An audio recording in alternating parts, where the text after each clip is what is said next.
In 2010, the producers of a new FX drama called Justified had a simple problem. They needed a villain for the pilot. The role was Boyd Crowder, a white supremacist, a rocket launcher-wielding lunatic, a character who, according to the Elmore Leonard novel the show was based on, dies at the end of the very first episode. It was a standard Hollywood transaction. They needed a disposable bad guy with a southern drawl, and they found the perfect utility player to pull the trigger. That ringing in your ears, that's 2 ounces of Emulex on a 10-second timer. I may not know a lot about a lot of things, but I do know how to blow shit up. And my offer still stands, Mr. Duffy. Half of my half. He had the hairline, he had the accent, he had the look. So, Walton Goggins took the job. But then, the cameras started rolling, and Goggins did something that the Hollywood algorithm couldn't predict. He didn't play the character as a disposable thug. He played him with the charisma of a tent revival preacher and the intellect of a poet. By the time the pilot finished shooting, the test audiences didn't want him dead. They wanted him to win. The writers were forced to scrap the original ending, rewrite the entire season, and keep the disposable villain alive for 6 years. This is not normal. In an industry obsessed with symmetry, plastic perfection, and putting actors into neat little boxes, Walton Goggins is a glitch. He is the actor Hollywood spent 20 years trying to fix. And this is the story of why they failed.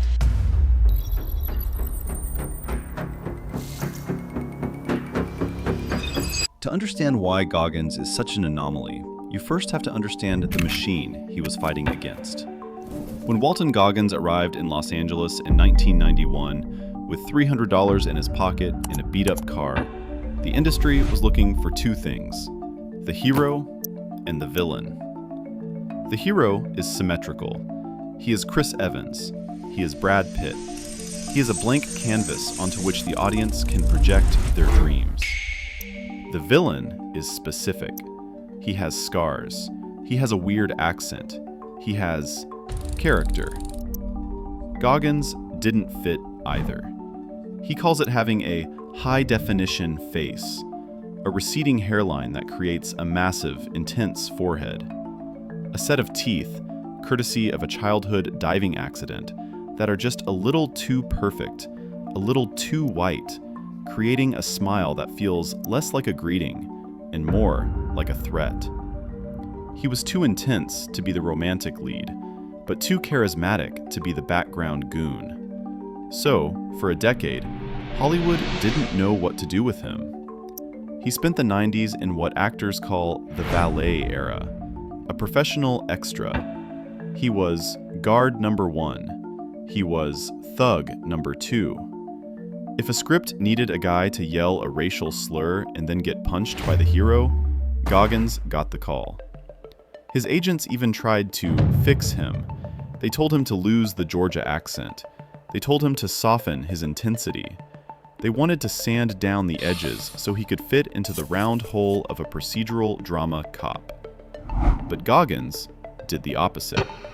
Instead of blending in, he went weird. In 2001, tired of waiting for permission, he and his partner Ray McKinnon produced their own short film, The Accountant. It was a dark, strange, Southern Gothic comedy. It won an Academy Award. Think about that.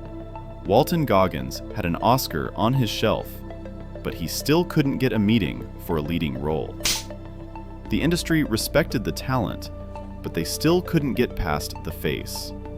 They needed a place to dump all that chaotic energy. And in 2002, they finally found the perfect dumpster.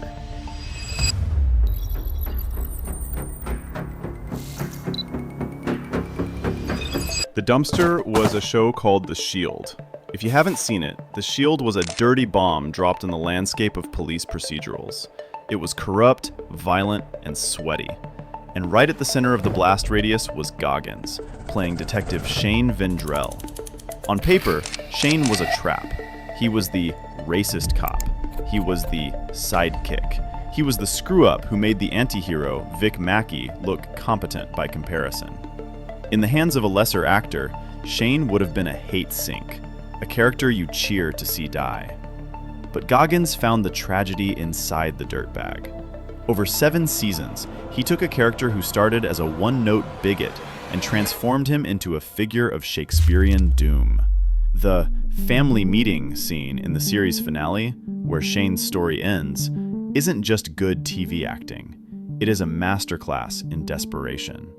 It is widely considered one of the most harrowing scenes in television history. But here lies the paradox of the Hollywood machine. Instead of proving his range, the Shield almost buried him. By 2008, Goggins had spent 7 years playing a racist, corrupt Southern cop. The industry didn't see the nuance. They didn't see the Greek tragedy. They just saw the Southern thug.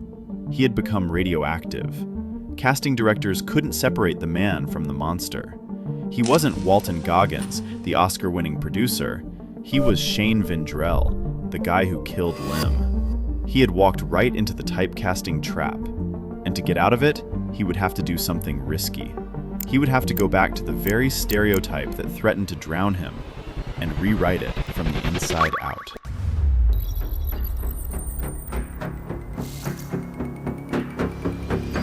This brings us back to Justified. When the offer came in 2010 to play Boyd Crowder, Goggins initially said no. He told showrunner Graham Yost, "I'm not interested in playing a white supremacist who is just a white supremacist." He knew that if he played another dumb redneck, his career as a serious actor was over. He would be that guy forever. But Yost needed him, so Goggins made a counteroffer. He would play the Nazi, but only if he could play him as the smartest man in the room. This is where the high-definition face became a weapon. Goggins leaned into his artificial, gleaming white teeth. He used them to create a smile that was dazzling and terrifying all at once, a smiling cobra. He rejected the dumb hillbilly trope entirely. He made Boyd Crowder loquacious. He made him a man who used $40 words to justify 10-cent crimes. Watch the pilot again. In a scene where he should be menacing, Goggins is polite. He's charming. He treats the hero, Raylan Givens, not like a cop, but like an old friend he just happens to be trying to kill. It was a mutiny against the script. By refusing to play the villain as a monster, he forced the audience to fall in love with him. And more importantly, he forced the writers to change. They couldn't kill Boyd Crowder in episode 1 because Boyd Crowder had become the most interesting thing on the show. For 6 seasons, Goggins wasn't a supporting actor. He was a co-lead. He proved that he could stand toe-to-toe with Timothy Olyphant, the quintessential handsome hero, and steal the scene just by flashing those teeth. He had escaped the thug box. But Hollywood has plenty of other boxes, and now that they knew he could be charming, they wanted to make him the scary, charismatic Southern guy in every movie until the end of time. So, for his next trick, Goggins decided to play a character that would make the scary Southern guy impossible to cast.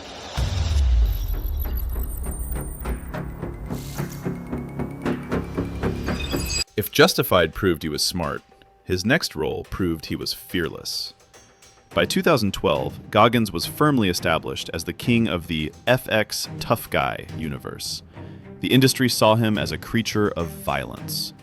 So, when Kurt Sutter, the creator of Sons of Anarchy, arguably the most hyper-masculine show on television, asked him to guest star, everyone expected another gangster, another redneck, another Shane Vendrell.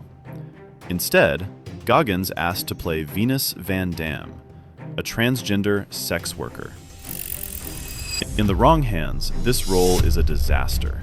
It's a punchline. In 2012, Hollywood's track record for representing trans characters was, let's call it, spotty. The trope was almost always comedic or exploitative. But Goggins didn't play Venus for a laugh. He played her for grace. He showed up on set, wig, makeup, prosthetics, and he didn't wink at the camera. He approached Venus with the same tragic seriousness he brought to Boyd Crowder. There is a scene in season 7 where Venus confesses her love to Tig, one of the bikers. I may have fallen in love with you. It is raw, it is emotional, and it completely shattered the industry's perception of what Walton Goggins could do. The critics couldn't call him a Southern thug anymore. You can't put a guy in a box when he can seamlessly transition from a neo-Nazi bank robber to a vulnerable trans woman in the same calendar year. He had officially broken the machine. And once the machine was broken, the biggest directors in the world started poking around the wreckage.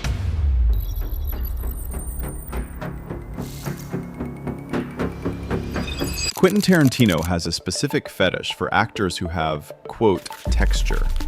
He likes faces that tell a story. So naturally, he fell in love with Goggins.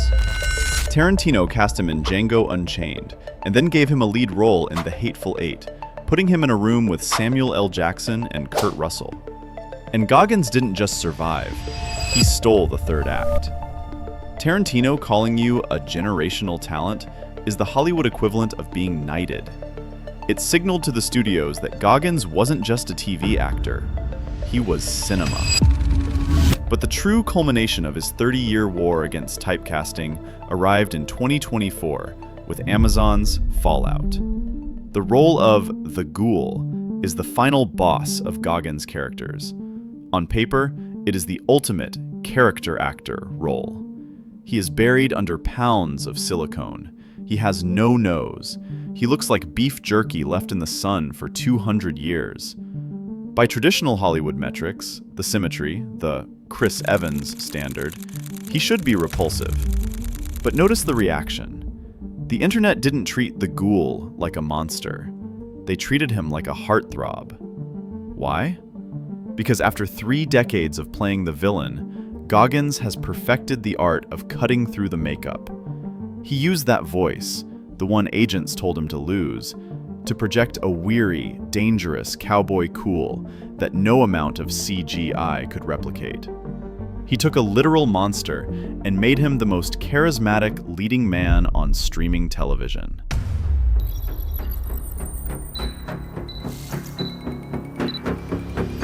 Walton Goggins never fixed his teeth. He never got hair plugs. He never took elocution lessons to sound like he was from Ohio. He looked at the box Hollywood built for him, the racist, the redneck, the villain, and he burned it down. His career is proof that the standard is a lie. Symmetry is boring. Perfection is forgettable. We don't watch movies to see people who look like algorithms designed them. We watch to see humans. We watch to see the cracks, the edges, and the weirdness. Hollywood spent 30 years trying to cast Walton Goggins as the background character. It just took them this long to realize that he was the main character all along.